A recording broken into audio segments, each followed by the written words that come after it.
What happens when America's sweetheart of morning television meets a duchess who expects everyone to bow? On a bright Tuesday morning in Manhattan, the cozy set of Live with Kelly and Mark became the unlikely battleground for one of the most stunning confrontations in daytime television history. Kelly Ripa had spent over 2 decades making guests feel welcome, comfortable, and at ease. She'd interviewed presidents, movie stars, and royalty with the same warm, relatable energy that made her a household name.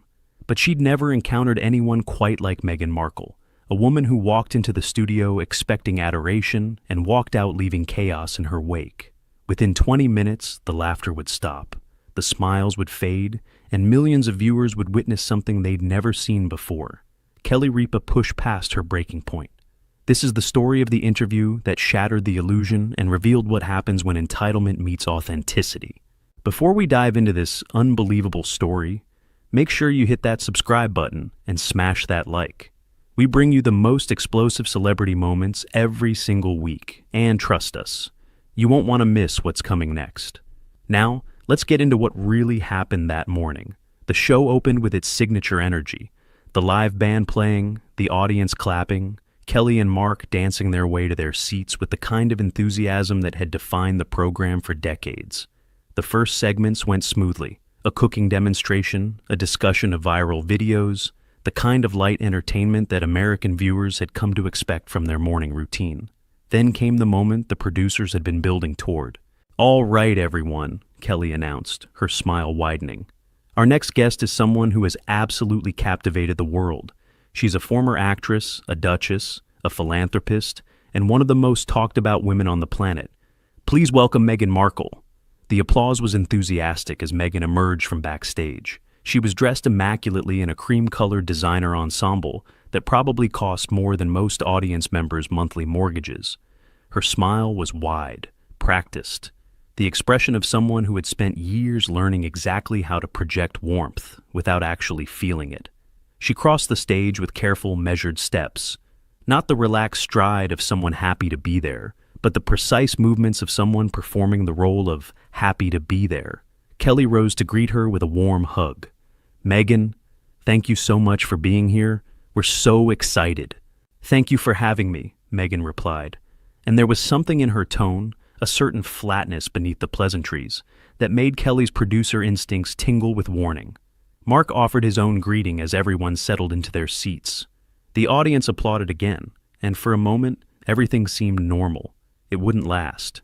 "So, Meghan," Kelly began, leaning forward with genuine interest, "you've been incredibly busy. New projects, new initiatives, life in Montecito with Harry and the kids. How do you balance it all?" Meghan tilted her head in a way that somehow managed to convey both condescension and boredom simultaneously. "Well, Kelly, balance is really about priorities, isn't it? When you know what matters, truly matters, everything else just falls into place. I've always had that clarity. Not everyone does." The subtle dig hung in the air.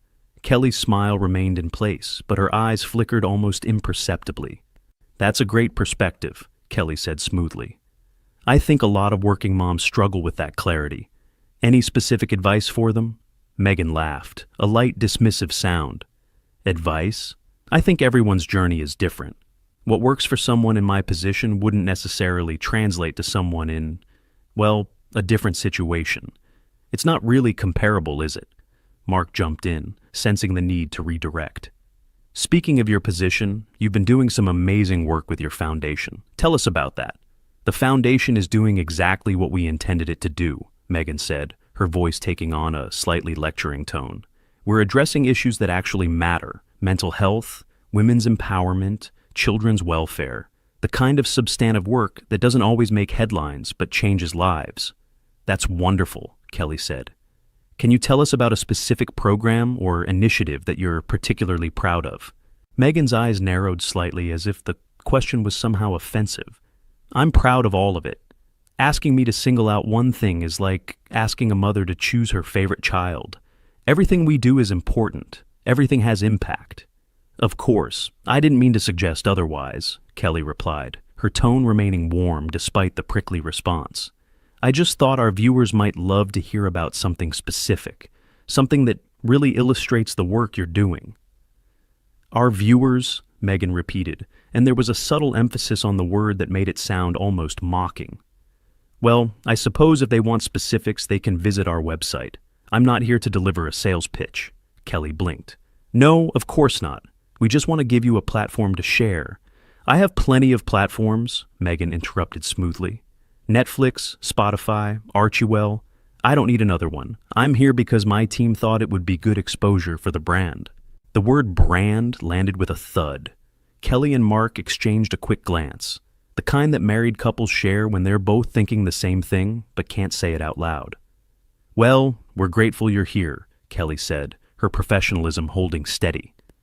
Now, I have to ask, and I know you get this question a lot, how are Harry and the kids? America has really fallen in love with your family. Something shifted in Meghan's expression. A hardening, a closing off. They're fine. Harry is wonderful. The children are perfect. But I really prefer not to discuss my family in detail.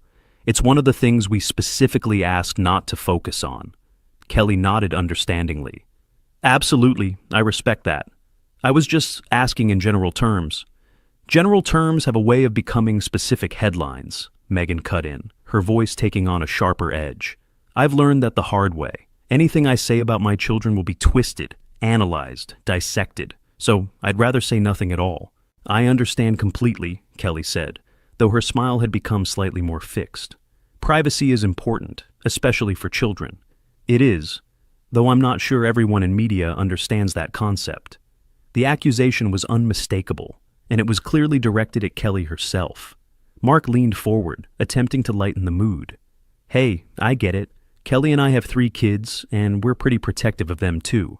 It's a parent thing. Meghan turned to look at Mark with an expression that bordered on dismissive. With respect, Mark, your situation isn't quite the same as ours. Your children aren't 6th and 7th in line to the British throne. The level of scrutiny is different. Fair point, Mark conceded, though there was a hint of something harder in his usually easygoing voice. Kelly decided to try a different approach. Let's talk about something fun. You've been spotted at some amazing restaurants in the LA area. Are you a foodie? Any favorites you'd recommend? The question was deliberately light, a softball designed to reset the conversation and give Meghan an easy win. Instead, Meghan's expression suggested she'd been asked something deeply offensive. I don't really think about food in terms of favorites, Meghan said slowly, as if explaining something to a child. I think about nutrition, about sustainability, about the ethics of consumption. Recommending restaurants feels very superficial. Don't you think? Kelly's eyebrows rose slightly. I think people enjoy discovering new places to eat. It's one of life's simple pleasures. Simple pleasures. Meghan repeated the phrase as if tasting something unpleasant. I suppose. For some people, that's enough. For others of us, there are more important things to focus on. The implication was clear. Kelly was shallow for asking about restaurants. Meghan was above such trivial concerns. The audience shifted uncomfortably. A few people exchanged glances. Kelly took a breath, her decades of experience the only thing keeping her composure intact. Well, I think we all need simple pleasures sometimes. Life can be pretty intense. Can it? Meghan asked, and there was something almost challenging in her tone. I find that intensity is often a choice. People who feel overwhelmed usually haven't prioritized properly. They're letting external pressures dictate their internal state. That's an interesting perspective, Kelly said carefully. Though I think a lot of people, single parents working multiple jobs, caregivers dealing with sick family members, might disagree that their stress is just a prioritization issue. Meghan's eyes flashed with something that looked like irritation. I wasn't talking about people in genuine crisis situations, Kelly. I was speaking generally. Context matters. Of course. I just wanted to make sure our viewers understood. Your viewers will understand what they want to understand, Meghan interrupted. That's how media consumption works. People hear what confirms their existing beliefs. It's not my job to manage their interpretations. The dismissiveness of the statement was breathtaking. Kelly, who had spent her entire career connecting with viewers, treating them as friends and partners rather than passive consumers, felt something shift inside her. But she kept her composure. For now. Let's talk about your time in the UK, Kelly ventured, changing direction again. You lived there for several years. What do you miss most about it? Meghan's laugh was sharp and humorless. Miss? That's an interesting word choice. I don't really miss places. I appreciate experiences and move forward. Nostalgia is a trap that keeps people stuck in the past. But surely there must be something. The countryside, the history, friends you made. I made very few friends there, Meghan said flatly. The system doesn't really encourage genuine connection. Everything is protocol, hierarchy, performance. It's quite isolating, actually, though I'm not sure Americans really understand that. You all seem to have this fairy tale view of royalty. Kelly tilted her head. I think Americans are more sophisticated than you might give them credit for. We understand that real life isn't a fairy tale. Do you? Meghan's tone was openly skeptical now. Because from what I've seen, American media treats royalty like characters in a storybook. The prince, the princess, the castle. It's very simplistic. I think that's a bit unfair, Kelly replied, and there was an edge entering her voice that regular viewers would recognize as unusual. American journalists have covered the complexities of royal life quite extensively, including the challenges you've faced. Challenges I've faced, Meghan repeated, something darkening in her expression. You mean the racism, the institutional hostility, the press harassment, those challenges? All of those things, yes, and most Americans were horrified by them. Were they, or were they just entertained by the drama? Because from where I sit, it's hard to tell the difference. Mark interjected quickly. I think people genuinely sympathized with what you went through. The Oprah interview really opened a lot of eyes. Meghan turned to Mark with an expression that suggested she found his input irrelevant. The Oprah interview was necessary. It was truth-telling. But sympathy isn't the same as understanding, and understanding isn't the same as change. Nothing has actually changed. The same systems, the same tabloids, the same cruelty.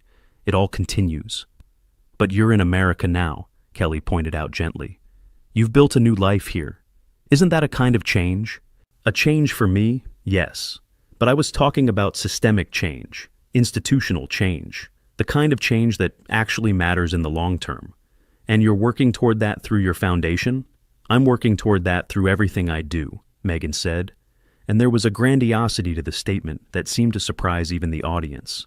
Every project, every appearance, every piece of content we create is designed to challenge existing power structures and elevate marginalized voices. That's admirable, Kelly said, though her tone had become more measured. Though some might say that appearing on a morning talk show isn't exactly revolutionary. The words were out before Kelly could fully consider them. A small pushback after minutes of absorbing subtle and not-so-subtle insults. But the effect on Meghan was immediate and dramatic. Excuse me? Meghan's voice dropped to something cold. What exactly are you implying? Nothing, Kelly said quickly. You just meant that what I'm doing doesn't matter, that coming here was a waste of time, that my work isn't important enough to warrant your platform. That's not what I said at all. It's what you implied. Meghan leaned forward, her posture becoming more aggressive. And honestly, Kelly, I expected more from you. I thought this would be a supportive environment. Instead, I'm being questioned and judged just like everywhere else. No one is judging you, Kelly insisted, though her patience was clearly wearing thin. I'm asking questions. That's what interviews are. Questions with agendas, Meghan shot back. Questions designed to make me look bad or catch me saying something that can be taken out of context. I asked you about restaurants, Meghan. I'm not sure how that could be taken out of context. It's not just one question, Kelly. It's the cumulative effect, the tone, the implications. I've been doing this long enough to recognize hostile interviewing when I see it. Mark held up his hands. Okay, let's everyone take a breath here. I don't think anyone is being hostile. Of course you'd say that, Meghan snapped, turning on Mark with surprising venom. You're her husband. You're going to defend her no matter what. That's how these setups work. Setups? Mark repeated, incredulous. Meghan, we're just trying to have a conversation with you. A conversation requires mutual respect, Meghan declared, and I haven't felt respected since I sat down. Kelly stared at her, genuinely baffled. Meghan, I've been nothing but welcoming. I've complimented your work, asked about your family in the most general terms possible, tried to keep things light and positive. What exactly have I done that was disrespectful? It's not always what you say, Meghan replied, her voice taking on a lecturing quality. It's how you say it, the energy you bring, the assumptions underlying your questions. You've been treating me like just another celebrity, not like someone who's actually trying to make a difference in the world. I treat all my guests the same way, Kelly said, and there was a firmness entering her voice that signaled she was done being pushed around. With respect and interest. If that's not enough for you, I'm not sure what would be. Genuine engagement would be enough, Meghan said. Not these surface-level questions about restaurants and balance. Not this desperate attempt to keep things light. Maybe actually asking about the issues that matter to me. I asked about your foundation, multiple times. You refused to give specifics. Because I shouldn't have to justify my work to you. The work speaks for itself. Then what do you want to talk about? Kelly asked, her frustration finally becoming visible. Because I've tried every topic I can think of, and you've shut down each one. Maybe I want to talk about why American media is so obsessed with celebrity and so disinterested in substance. Maybe I want to discuss the systemic issues facing women of color in entertainment. Maybe I want to have an actual intellectual conversation instead of this fluff. The word fluff landed like a slap. Kelly had built her career on this show, on creating a space that was warm and welcoming while still being smart and relevant. Being dismissed as fluff by someone who had accomplished far less was more than she could tolerate. You know what, Meghan? I've hosted this show for over 20 years. I've interviewed thousands of people, Nobel Prize winners, world leaders, ordinary people doing extraordinary things. And I've treated every single one of them with the same respect and curiosity. The fact that you've decided to interpret my hospitality as hostility says more about you than it does about me. The audience gasped softly. This was not the Kelly Ripa they were used to seeing, not the warm, friendly host who made everyone feel comfortable. This was a woman who had been pushed too far and was finally pushing back. Meghan's face flushed. I can't believe you're speaking to me like this, on live television. You've been speaking to me condescendingly for the last 15 minutes, on live television. I'm simply responding in kind. Condescendingly, I've been honest, there's a difference. No, you've been rude, and then you've called your rudeness honesty to justify it. That's a very convenient definition of truth. Mark looked between the two women, clearly unsure whether to intervene or let this play out.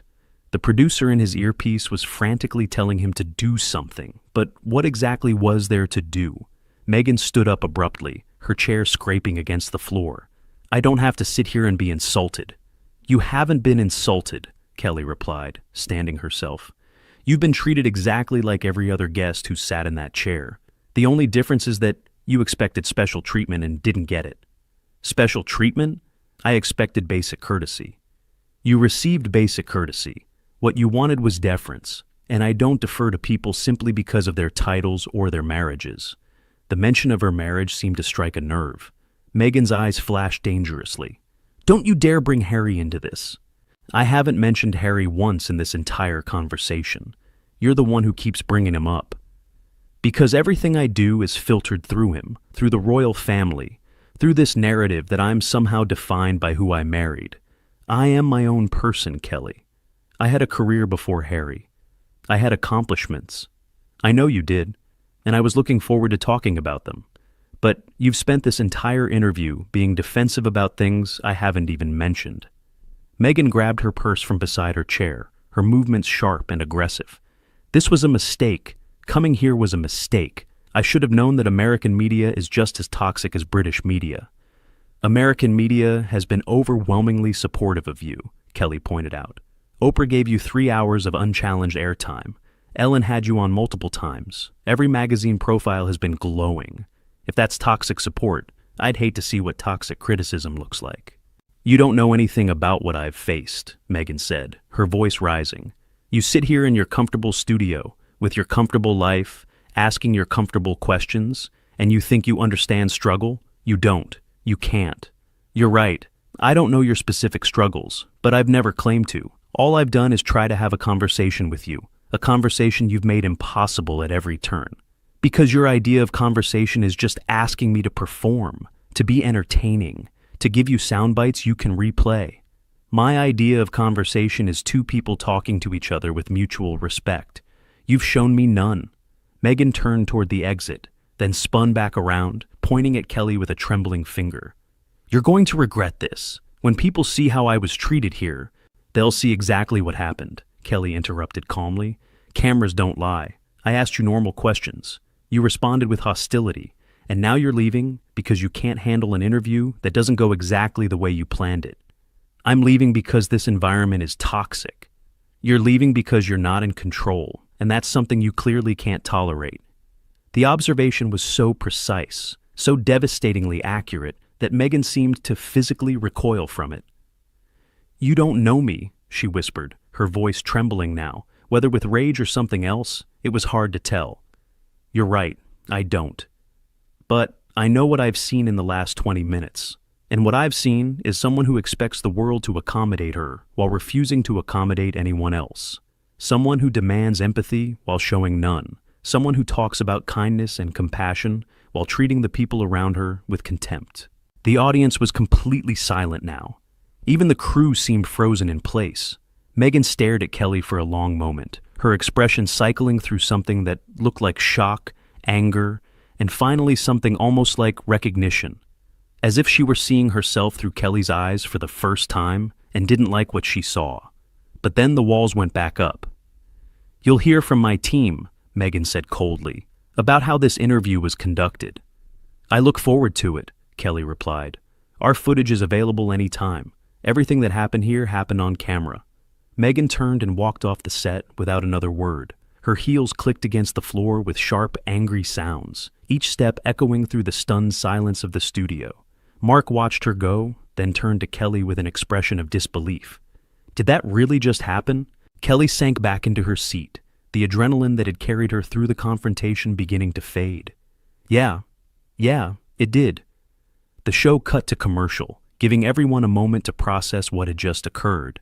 Kelly sat quietly, her hands trembling slightly as the reality of the situation sank in.